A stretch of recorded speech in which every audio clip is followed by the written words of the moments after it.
Spider Man held Iron Man's broken mask. But no words could bring him back. The Avengers had fallen one by one, and Peter watched every death, helpless. His powers didn't fail him. His heart did. And the final death? It was meant for him. The sky cracked open above New York.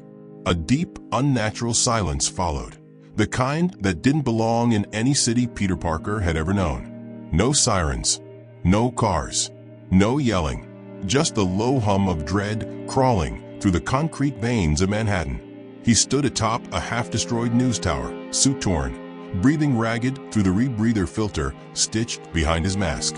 Something had gone wrong, deeply, permanently wrong. He knew it in his bones before he even saw the first body. It started 20 minutes ago.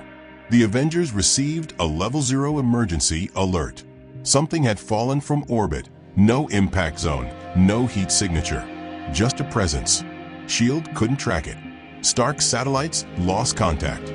Even vision sensors went blind.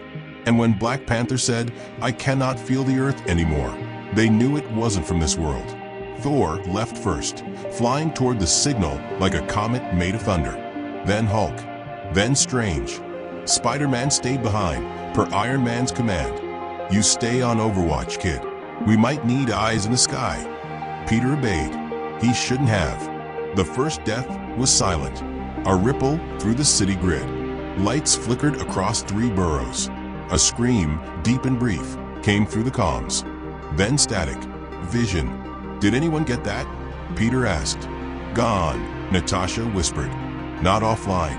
Gone." Then came Hulk's final roar, one of rage, not pain. The sky turned green for a second. That was all. Peter's fingers tightened on the edge of the tower. "I'm going in." "No," came Iron Man's voice. "Not yet. We have to understand what we're fighting." But no one did. Peter swung toward the last known signal, moving faster than he ever had. No banter, no flips, just speed. What he found wasn't a battlefield. It was a massacre. Thor's hammer lay cracked in half. Hulk's body was ash, ash that was still angry, still boiling with heat. Black Widow's blades were driven through her own chest, her eyes wide in confusion, as if she hadn't even fought back. And Iron Man, he was kneeling, helmet off, hands trembling. "Tony," Peter whispered. Tony looked up slowly. "I thought I could stop it. I really did." Peter dropped beside him. "What happened?" Tony turned his palm up. There was no arc reactor, no chest plate, just a hole, through armor, through ribs, through light. He was dying. Already dead, maybe. But the suit had kept moving, kept talking. Artificial reflexes masking a fatal truth. "I knew," Tony said. "From the start, I knew this thing wasn't stoppable." "What is it?" Peter asked. "A weapon? A symbiote? Magic?" "No. Worse. It doesn't kill. It removes meaning. You touch it, and everything you've done becomes nothing." Peter looked around at the battlefield. "Why didn't you warn me?" "I wanted to save you," Tony said. Then he slumped. And the suit, for the first time in years, powered down for good. Peter's body locked in shock. No tears. No scream. Just stillness.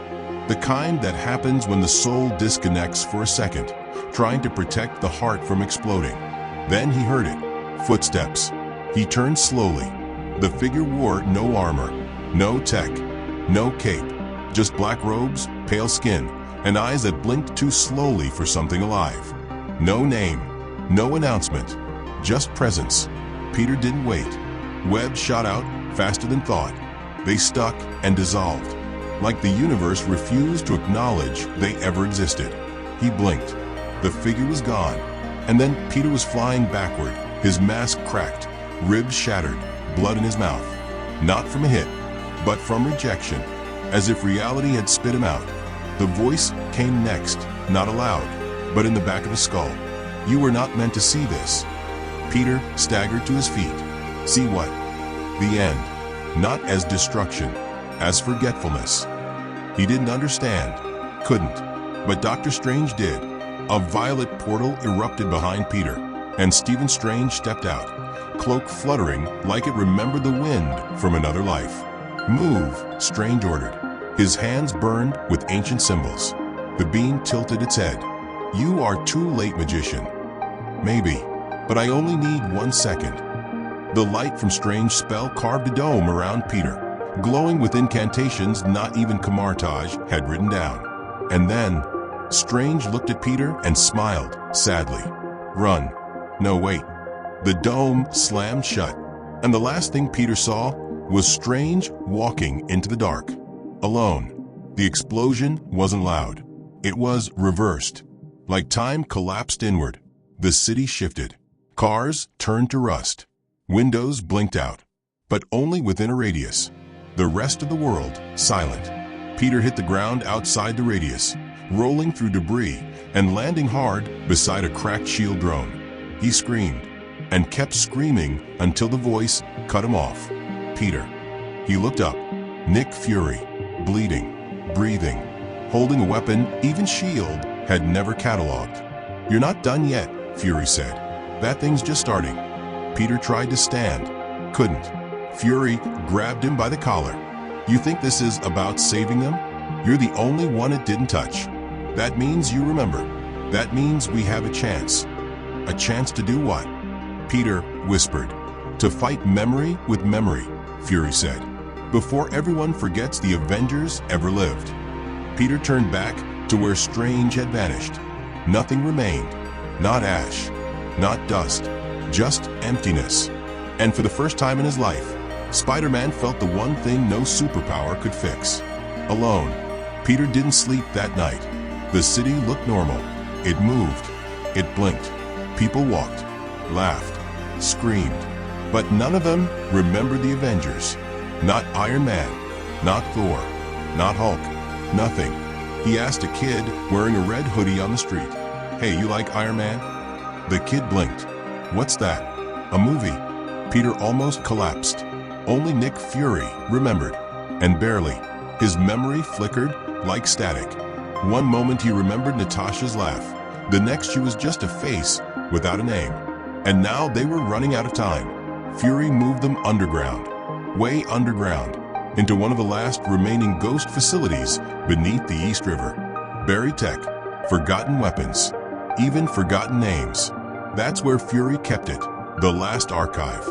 A vault of recorded memories. Not files, not backups, emotions. Peter walked through corridors lined with psychic transference machines, reels of encoded memory threads, visions of Stark testing his fursuit, of Steve dropping the shield, of Wanda whispering to her brother's grave. "You saved these?" Peter asked. Fury shook his head. "No, these saved me." Peter stepped forward. A hologram flickered. Steve Rogers laughing with Sam Wilson. Then it fuzzed and died. The memory was corrupted. "It's getting to them," Fury said. "Even the past." "But how?" Peter asked. "You saw it," Fury said. "The entity. Whatever it is, it's not killing people. It's deleting their existence." Peter looked at his own reflection. "So why am I still here?" Fury stared hard. "I don't know, but I'm betting everything that your mind is the last backup." A sound hit the vault, high-pitched, glass-like, vibrating through steel. Fury's gun was out in 1 second. Peter's hand went to his web shooter, but nothing came through the blast doors. Instead, the lights flickered. Then half the tapes in the memory vault blinked out, just poof, like nothing had ever been recorded. Fury cursed. "It's accelerating." Peter moved to a console, fingers flying across what looked like a 20-year-old S.H.I.E.L.D. interface. "Wait, these memory threads, they're all connected, right?" "Yes," Fury said. "By neural sync. Each Avenger left behind a trace. But once that trace is erased, they can't come back," Peter finished. He stopped at one file. It was labeled Strange_05_ last spell. Peter opened it. A broken memory flashed. Strange staring into the mirror dimension, blood dripping from his fingers. He was holding something, a sphere, spinning, glowing with unstable time energy. He whispered, "Anchor him." And the spell shot toward Peter. It wasn't to protect him. It was to bind him to everyone. That's why Peter remembered. That's why he still felt the loss. Because Strange used him as the tether. He stepped back, breathing hard. Fury, I think I can get one of them back. Fury narrowed his eye. Who? Peter looked at the table, at the broken arc reactor inside the memory chamber. Tony. Fury hesitated. We don't know what that'll do. I don't care, Peter said. If I'm the last connection, then let me connect. He strapped into the memory sync chair. Old wires wrapped around his temples. The chamber hissed shut. The world outside faded. The world inside surged. And then, he wasn't alone. Peter stood in a glowing void, surrounded by pieces of moments, battlefields, labs, rooftops. Then one figure stood tall, clear, undamaged. Tony Stark, alive, wearing the Mark 7 suit, smirking, coffee in hand. Took you long enough, he said. Peter's voice cracked. Tony, memory version, but with your sync, I feel real enough. So hi, kid. Peter rushed forward, grabbing him. He felt real, solid, warm. I need you, Peter said. Tony's face went serious.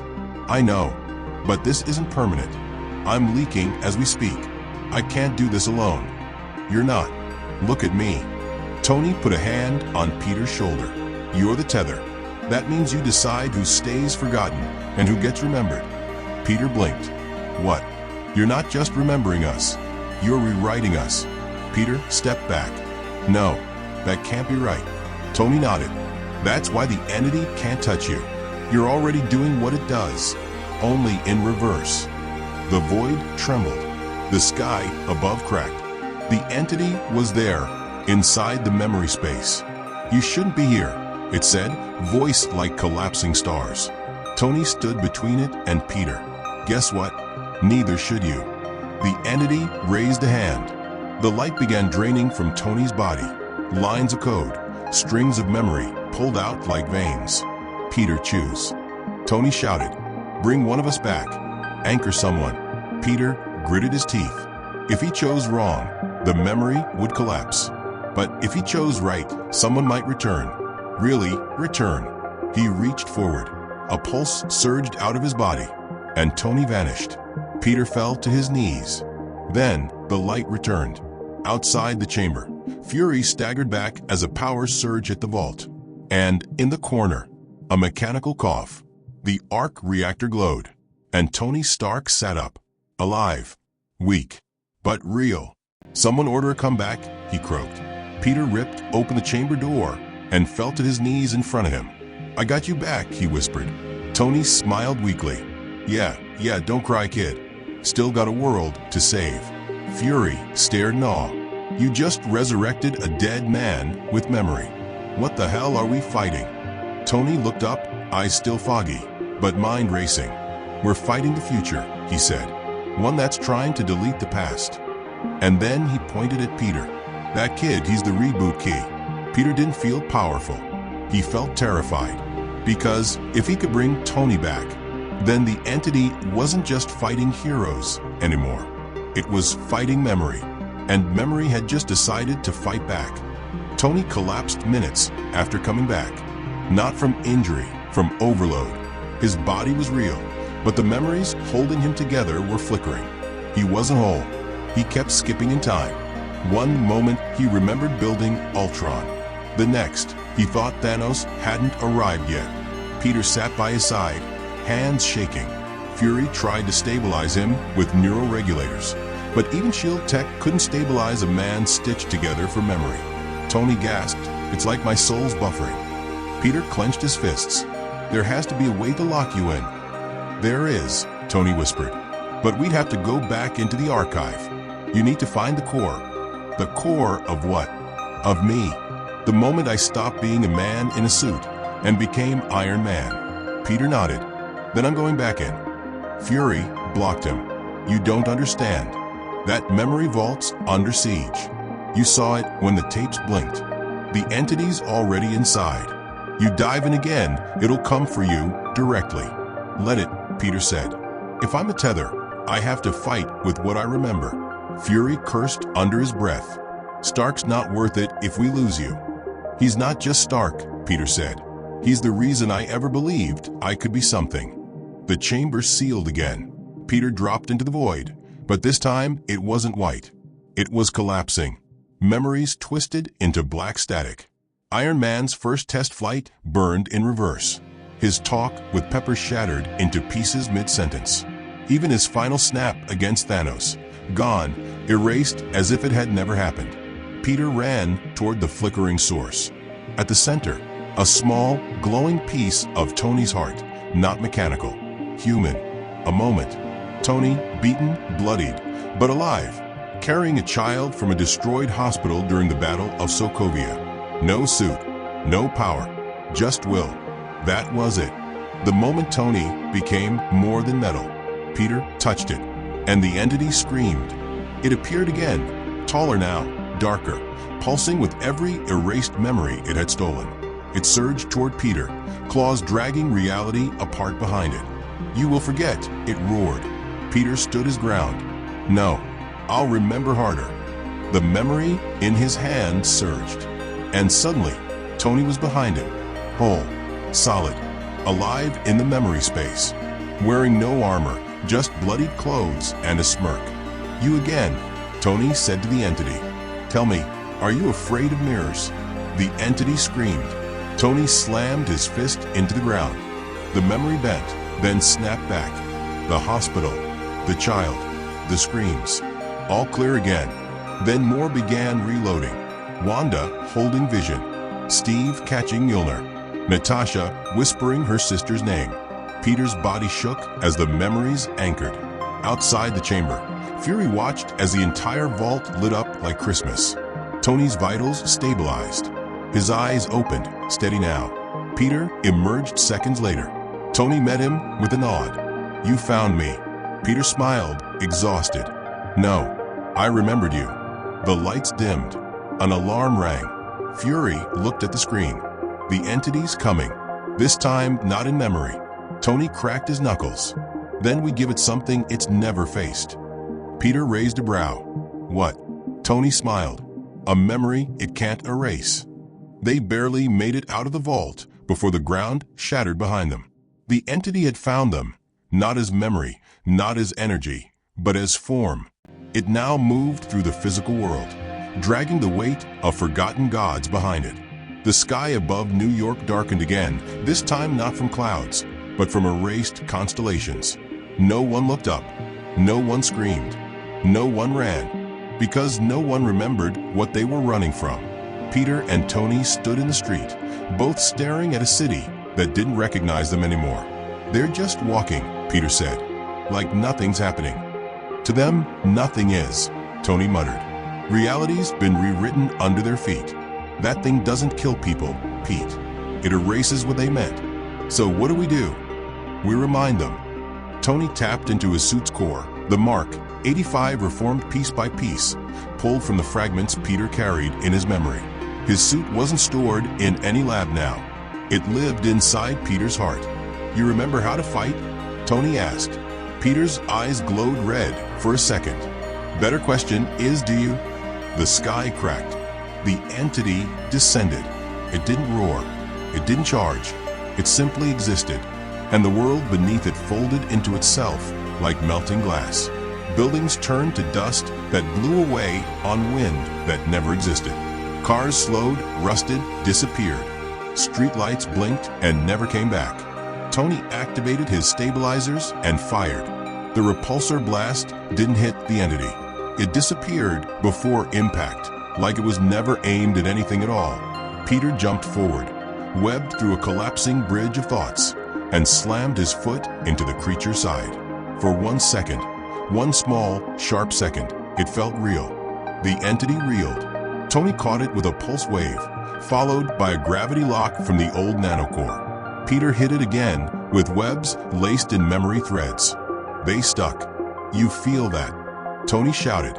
The entity's voice buzzed through their heads. "You cannot win. You are echoes. I am deletion." Then echo louder, Peter shouted back. But even as they fought, the city continued to vanish. Each building that fell took a name with it. Each street erased took a hero's sacrifice. Peter saw a wall collapse and suddenly forgot what SHIELD stood for. They were losing. Tony's systems began failing. The suit flickered. His arc reactor dimmed. He looked at Peter. "It's unraveling me again." Peter panicked. "We'll fix it. We'll go back into the archive." "There is no archive left," Tony said. "Look around." Peter turned. Gone. All of it. The vault, the hidden corridor, the tapes, the lights, the memories erased. The last anchor point had been Tony, and now he was fading. "No," Peter said. "No, no, no, no." Tony held his shoulder. "Kid, it's okay." "It's not. I brought you back. I remembered." "And you'll keep remembering," Tony whispered. "That's what gives us a chance. But you'll be gone." Tony smirked. "Not if you become me." Peter blinked. "What?" "Think bigger than webs, Parker. Think like a builder. Think like a futurist. Think like someone who takes pain and turns it into armor." Peter shook his head. "I'm not ready." Tony's body began glitching, one arm gone, half his face flickering between memory and dust. "You don't have to be ready," Tony said. "You just have to be willing." Peter closed his eyes. He didn't want to, but he understood. He had to let go. He took Tony's remaining hand. The arc reactor glowed between them, and then silence. The entity laughed. "You sacrificed him again. You lose." Peter opened his eyes, and something changed. He wasn't crying. He was remembering, with purpose, with power. Tony Stark was gone, but the memory didn't fade this time. It grew. In his hand, a spark, then a shape, then a new suit, red and gold, fused with black webbing. The arc reactor at its center, a mask with lenses like Iron Man's, but a body that moved like Spider Man. The fusion wasn't perfect, but it didn't have to be, because Peter Parker had become Iron Spider Man. The entity backed away for the first time. "What are you?" it hissed. Peter stepped forward. "I'm what you fear most." "Why?" "I remember everything." And then he ran, faster than before, through erased streets, through broken timelines, through vanishing neighborhoods. He found the places where they fought, where they laughed, where they died. He stopped at the remains of the Sanctum Sanctorum. He knelt and remembered Strange. The world rippled, just a bit. He swung to Wakanda and remembered Chala. The sky shivered. He stood atop what was left of Avengers Tower and remembered all of them, one by one. Each time he did, the entity screamed, because now the memories weren't just inside Peter. They were echoing through space, reattaching, rewriting. Reality tried to fight back. Time tried to push forward. But Peter held it, not with power, but with remembrance. He didn't need a time stone. He was the anchor now. And for the first time, the entity looked afraid. "I will return," it whispered. Peter looked down, and beneath his feet, the first letters reformed on the cracked rooftop. A, then Vengers. He looked at the sun rising through the cracks. "You're not coming back," he said, then jumped. And behind him, the city remembered everything. The sun rose slowly over New York, lighting a city that had been erased hours before, yet now stood whole again. People walked the streets, unaware of the storm that had passed through their lives. Buildings glowed with morning light. The hum of life returned. But Peter wasn't celebrating. He stood alone on a rooftop overlooking the city, the new Iron Spider Man suit gleaming faintly in the dawn. He could feel it. The world was back, but not the same. Not completely. Reality had been stitched together with memory, not time. And memory always came with a price. A soft distortion rippled beside him. The air bent inward before snapping back. Dr. Strange stepped out, alive, restored, his cloak fluttering in the wind. Peter blinked. "You're back." Strange smirked, brushing dust from his sleeves. "Don't sound so surprised. You anchored me. You anchored all of us." Peter swallowed. "But I didn't bring Tony back." Strange's expression softened, something Peter rarely saw. That wasn't a failure. That was a choice. Peter looked down at the arc reactor beating in the chest of his new suit. "I wasn't ready to lose him." Strange stepped forward. "No one ever is. But people like Tony, they don't disappear when they die. They stay alive in the people they change. Peter turned away, voice trembling. I just wanted one more minute. And you got it, Strange said gently. More than most. He paused. Tell me, what did he say to you at the end? That I need to become him. Peter looked up. But I can't. I'm not Tony. Good. Strange raised a brow. We already had one Tony Stark. What we need now is you. The city shimmered for a moment. Tiny vibrations Peter could feel in his teeth. Strange noticed it too. The entity isn't fully gone, Strange said. When you rebuilt reality, you didn't erase it. You pushed it back. Peter's eyes narrowed. So it's still out there. Waiting, Strange said. Watching. Searching for a weakness in your memories. Peter clenched his jaw. It won't find one. Maybe not today, Strange replied. Maybe not even in your lifetime. But rest assured, you marked yourself when you rewrote reality. He tapped Peter's chest. You're the world's first living memory anchor. That means the universe will always be louder for you. Peter took a deep breath. Then I'll carry it. Strange nodded. I know you will, but you won't carry it alone. The air rippled again. A portal opened, and through it stepped Captain America, Thor, Wanda, Bruce, Sam, Natasha, T'Challa, all alive, all real, all restored. Peter staggered back, hand over his mouth. Oh my God. Steve Rogers stepped forward first, offering a quiet smile. You did this, son. Thor clapped a heavy hand on Peter's shoulder. Your spirit mended the realms themselves. Wanda stepped close, eyes glowing softly. Even in death we heard you. T'Challa bowed his head. Your heart is stronger than any storm. Peter looked at them, at all of them, and for the first time since the nightmare began, he felt air fill his lungs without pain. But then Steve asked the question no one else dared. Is Stark with us? Peter lowered his head. The silence answered. No one spoke for a long moment. Finally, Steve stepped forward and pulled Peter into a firm embrace. Then we will fight in his name. Peter didn't cry. He couldn't. He just nodded, because he knew the truth better than any of them. Tony Stark wasn't gone. He was right there, in the arc reactor glowing in Peter's chest, in the fusion suit powered by memory, not tech. In every choice Peter would make going forward, Strange opened another portal, this one glowing fierce and golden. Ready? Strange asked. Peter stepped toward it, more than ever. And with the Avengers behind him, alive again, because he remembered, Spider Man jumped into the light. The entity stirred somewhere, far beyond the stars. Peter didn't look back, because this time, he wouldn't watch them die. He would make sure they lived forever.